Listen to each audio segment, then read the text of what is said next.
দে মা দে, তাড়াতাড়ি কটা খেতে দে, খেয়ে দে, এখন এবার কাঠ কাটতে যেতে হবে। খেতে বসেও তো তাড়াহুড়ো করছো কেন?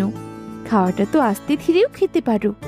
আস্তে ধীরে খেলে চলবে না, আর দিন থাকতে আবার কাঠ কেটে ঘরে ফিরতে হবে। তা না হলে জঙ্গলের হিংস্র পশু রাতে একা পেলে কি আর আস্ত রাখবে? বুঝতে পেরেছি, প্রতিদিন ওই একই কথা। খাও তো এবার।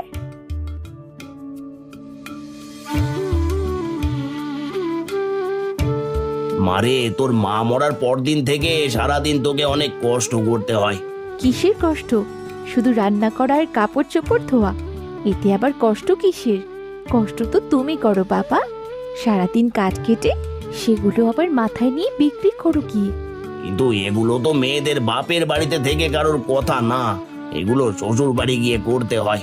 এখন একটা ভালো ছেলে দেখে তোর বিয়ে দিতে পারলে তবে আমি একটু